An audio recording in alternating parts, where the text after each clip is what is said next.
Hey everyone, welcome back to ONYX Pages. I'm clearly in the car.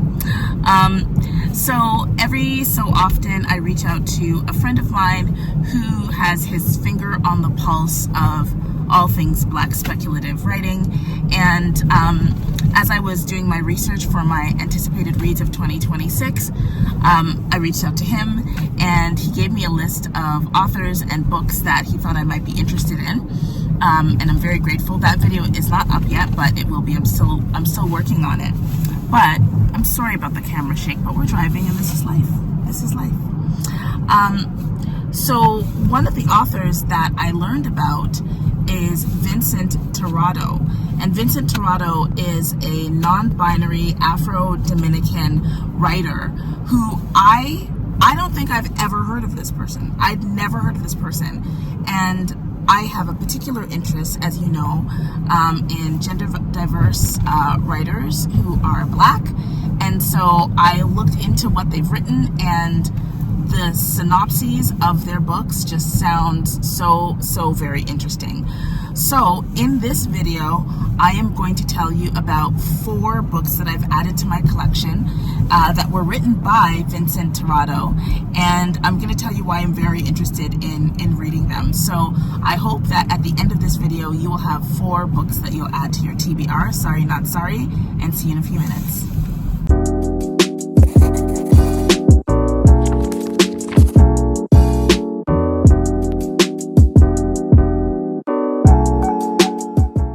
Okay, hi, I'm back. We're back. Tommy is ever present. No. See? So, I'm going to tell you about You Should Have Been Nicer to My Mom by Vincent Tirado. See? First of all, I think you know that I love these like gritty covers. You know the covers that have, the paper has a little bit of texture to it? I love the colors as well, this like orangey red and yellow. And then if you look at the house has like these horns, 2 red eyes, and a devil's tail. And it looks like the house itself is overgrown, right? Like, you know how you go into those cities or wherever, right? And there are these houses that have been abandoned and you see like the leaves and trees have grown through the house. It just feels very run down. Anyway, so what is this book, You Should Have Been Nicer to My Mom? What is this book about? So the synopsis is this.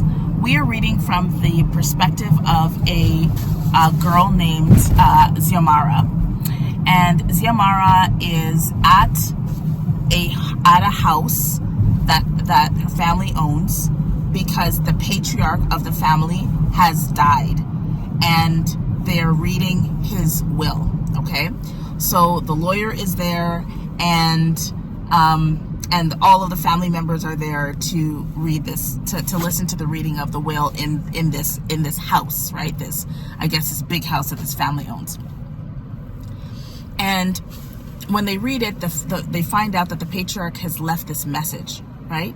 And the message is, one of you is the demon that I made a deal with, and you're gonna have to kill this demon, right? If you want to survive, you're gonna have to find out which one of you is the demon that I made this deal with, and you're gonna have to get rid of them, right?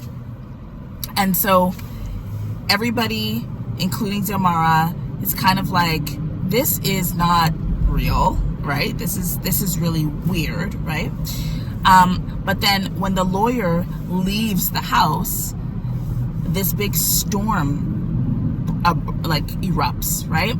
And so the family members can't go home. They can't drive through the storm. So they actually have to stay in the house, right? So now Xiomara is in this house trapped with their entire family, right? And for 12 hours. And during these 12 hours, stranger and stranger and stranger things happen, right? And it descends into violence and even murder.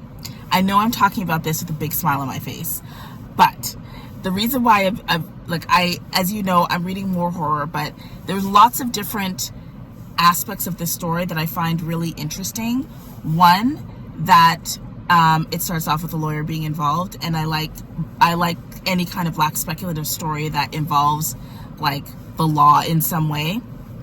Number two, I think that the idea of being in a home or building with your entire family, that being horrific in and of itself, is something that I think queer people and gender diverse people have an innate understanding of, right? I think also that, family drama and family secrets and family legacies, also, that's very interesting to me. And what happens when the patriarch of a family or an elder in the family passes, and there's grief, and also, sort of power reorganization that can happen in the home as well. So it's described as a modern Gothic horror. So I'm really interested in what the modern part of Gothic horror is as well. And I'm wondering how this story will feel different from other Gothic horrors that I've read. So I'm super interested in this. You should have been nicer to my mom, and that also is such a pointed declaration. It almost sounds like a threat, and I love that. The first thought that I have is, well, maybe the mom is the demon. Well, who's the mom, and how was the family not nicer, right? Because there's often somebody in the family who, doesn't take the same route as everyone else, doesn't identify the same way as everyone else, doesn't have the same values as everyone else, and sometimes those are the individuals who are treated like crap. So I'm just wondering if there was a member of the family who was different in some way, who ends up having these magical powers and can then rain down horror on the rest of the family. So I'm very curious about what this story is going to be about. The inscription is also very interesting. The inscription reads, "To my extended family, you should have been nicer to my mom." I just love that. I am so ready to read this book. I'm going to tell you a little bit about Vincent Tirado based on the bio. So that's, sorry, Tony, I got a little bit of you here. That's their picture. Okay. So, and this person kind of looks like my nephew. Don't you think?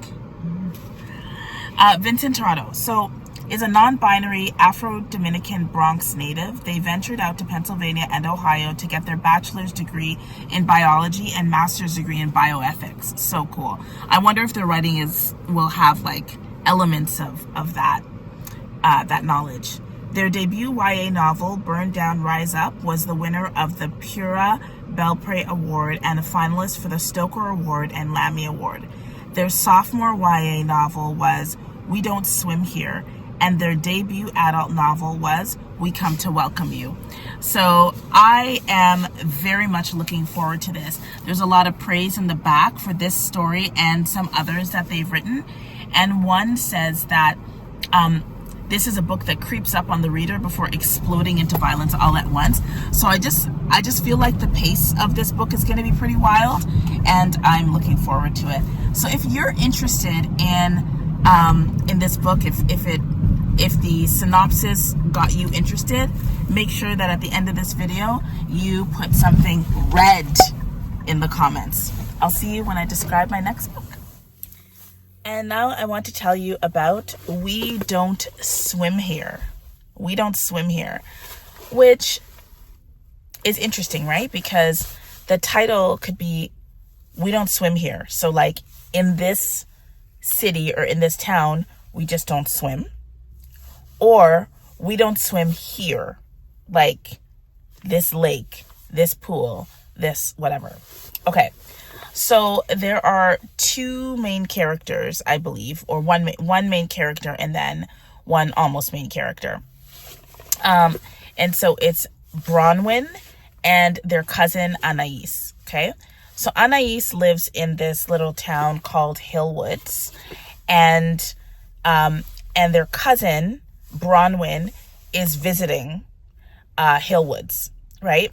And Bronwyn is visiting Hillwoods because Bronwyn's grandmother is in hospice and is dying, and Bronwyn's dad has to like visit her and help to put her affairs in order, right? And so Bronwyn is having a really tough time because their grandmother is dying. They're in this new place, and it's one of those trips where, you know, like this might be the last time that you get to see this family member, and it's just like super difficult. Now, like many towns, Hillwoods has secrets and different rules. One of those rules is that you don't swim in the lake. The lake isn't safe. And also what's not safe are the 2 pools as well, I believe. And so Bronwyn is hearing these stories about like, we don't swim, even though this lake is totally, totally gorgeous. Now, Bronwyn is a bit of a rebel, and Bronwyn is not having it. And Bronwyn's cousin, Anais, who's lived there, knows about the stories and knows that there is some truth to why they don't swim in the lake or in the pools. And Anais is trying to keep her cousin alive and well and keep them out of trouble. And I think that doesn't quite work. Okay. So that is the synopsis, and just reading it, I'm interested because the cover, if you can see, right, there is a black girl underwater, right? Black girl underwater. And a lot of the praise about this book is about it being a queer and haunting tale, a tale about retribution for gentrification, and a tale about history, Black history in these towns. So I'm very interested in reading this because I think you would know I'm living in an area right now that is going through gentrification. And I remember 10 years ago, maybe more than 10 years ago, 20 years ago, when people were saying to me, like, gentrification is horrible and it should be avoided at all costs, and it's really bad for communities of color. Like, I kind of understood it, but 20 years ago, I would not have been able to articulate why gentrification could be horrible and bad, like super bad, as opposed to just an annoyance.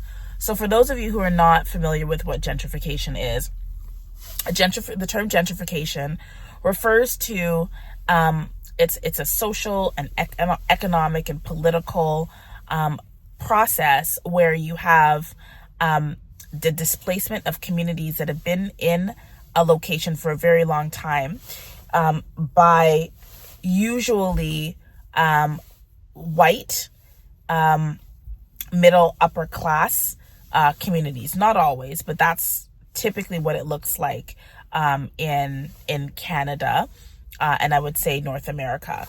So you have this place where people have lived for a really, really long period of time, and then all of a sudden, the old library gets torn down, the school gets torn down, the old homes torn down, the parks are closed, you've got condos going up, you have significant change.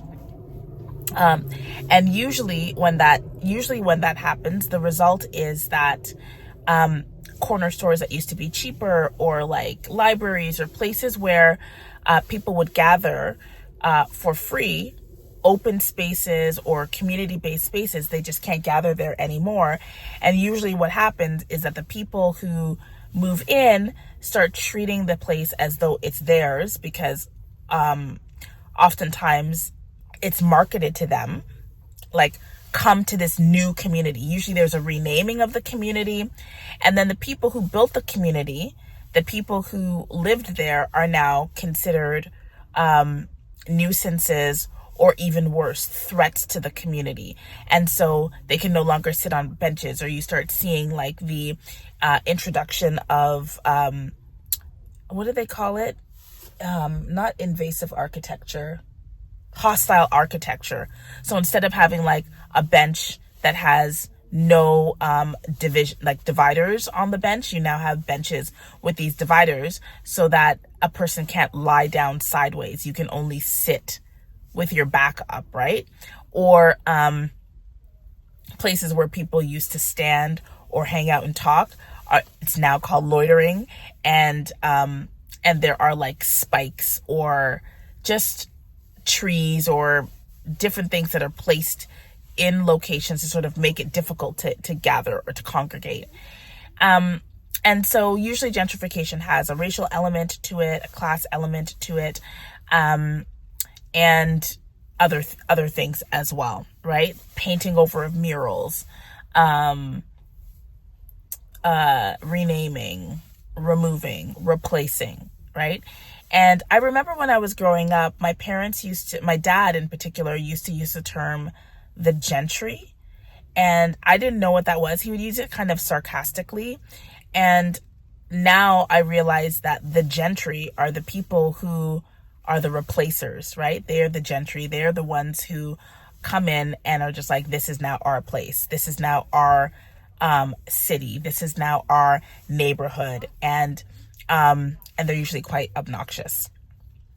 So I'm expecting that this story will tell us about a girl who maybe drowned, or maybe a girl who is trying to who is protesting gentrification, maybe like who knows what this is what her story is going to be. But I'm hoping that there is some interaction between Bronwyn and the girl. I hope that it's not just a story about a girl underwater who's a ghost who drowns people, and that's why people don't swim there. I hope that the girl also gets to tell her story, and we get to see a little bit about the horror that she experienced, and maybe there's some healing that comes from Bronwyn's bravery or recklessness and her interaction with this supernatural being. So that is We Don't Swim Here by Vincent Tirado. And yes, I don't know what order. I think this is probably the second.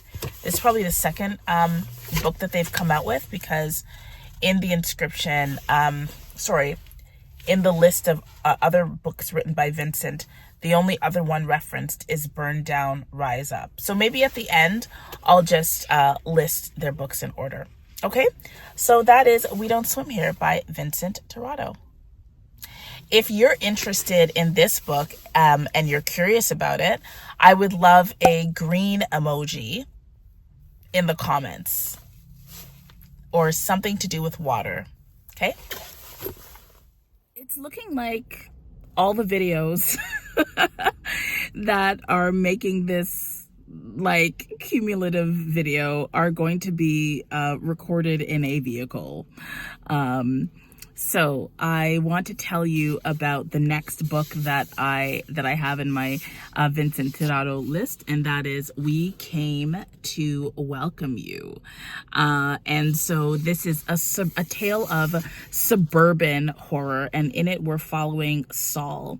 So Saul has had a rough year. Saul works in a university lab where they were accused of plagiarism and have been put on probation. They also have to make regular visits to their homophobic dad. And strange things are happening in the new neighborhood they've moved into. I think it's called Mainless Grove. It's a gated community, and they have bought into the homeowners association. We don't have that in Canada, I don't think. So I don't know exactly what that is. But there's this motto of like neighborly, like being a good neighbor or something like that. And Saul and her partner, Alice, have both moved into this neighborhood. And Saul is struggling a little bit because there seem to be a ton of microaggressions. The neighbors are way too overly friendly. It's creeping her out. There's a weird tree that seems to be growing out of the house itself, and it's just weird. But Saul's partner, Alice, thinks that it's all fine, and doesn't understand why Saul is descending into suspicion and anxiety and alcohol. And yes, so at some point, Saul discovers a diary of the person who used to live in the home, and it all makes sense why they were able to buy this house so damn quickly. So apparently, this story is a combination of like Lovecraft Country. It's supposed to feel Jordan Peele. It's The Other Black Girl meets Midsommar. I've seen these movies and loved them. Midsommar was specifically creepy. And you know what? Like in the synopsis of the story, there's a reference to Vincent Torrado being able to take the daily lived experiences of, in this case, a queer person of color, adult, at work and at home, and to explore that horror. This reminds me of the like a Stepford Wives kind of situation as well. There are a number of other ones like Us, I think, or Them. I'm not sure which one, but I am really excited about this one. And shout out to Vincent Torrado. Like, I need to reach out to this author because even though I haven't read one word, I am so grateful that they have chosen the subject matter that they have, because I find them all relatable. I find, and not only that, I really appreciate Black speculative writers who give affirmative nods to the daily horrors that we experience. And one of the scariest, most horrifying things is to know how bad things are and to have everyone around you pretend like things are fine. That is terrifying. And it is the lived experience of many folks of color. So I am really looking forward to the creepy, layered, complicated story from the mind of Vincent Torrado. So if you are also interested in this story, please, upside down, please use a pie emoji in your comment to tell me that you're also interested in reading this one, or at least hearing my thoughts. Okay. I have no idea what order I'm going to be putting these books in, but I'm now going to tell you about Burn Down, Rise Up. And so this is a story of, it's an urban horror tale. It's set in the Bronx, and we're following Raquel and Charlize. Charlize is Raquel's crush. And Raquel has been hearing, so for the past year in the Bronx, people have been going missing. And Raquel has tried to sort of ignore this because she knows that only the white kids are found or even looked for. But then Charlize, who is Raquel's crush, Charlize's cousin goes missing. And on top of that, Raquel's mom comes down with some serious illness that seems to be linked to whatever is going on in the Bronx. And so because Charlize's cousin is missing and mom is feeling sick, Raquel is like now all in to try and figure out what is going on and to try and get back Charlize's cousin.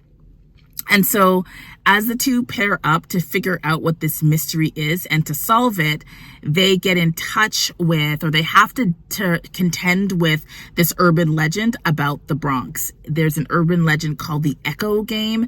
I don't know what that is, but apparently you have to play it and you could die. So they have to play this game if they want to get back. They want to get Charlize's cousin back, and I guess if they want to save Raquel's mom from this illness. So that is it. That is the story of Burn Down, Rise Up. I will say that it's not, I think this might be the first book that Vincent Torrado wrote. I'm not sure. I'll have to check. But I will say that I'm obviously going to read it, but it's not necessarily on the top of my list.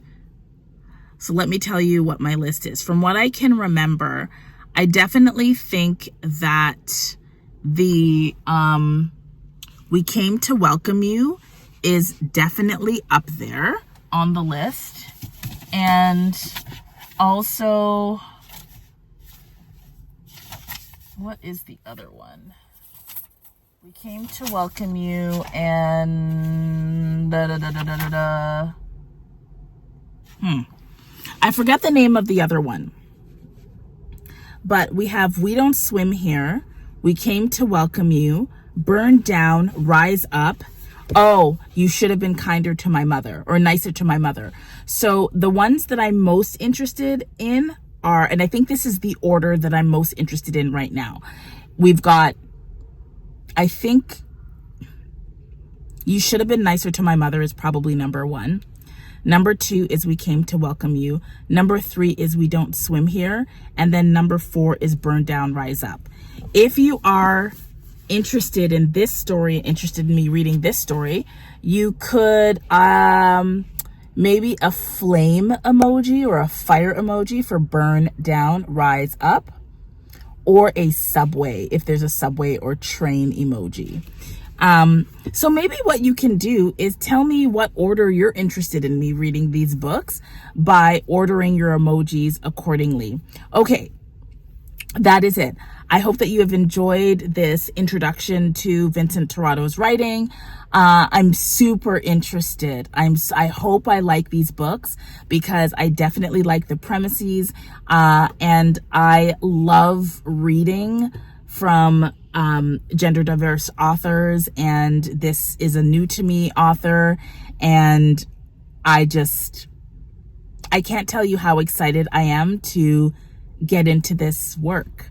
So thank you very much for watching. Remember always to read with purpose. I look forward to talking to you in the comments, and I'll see you in my next video. Bye everyone.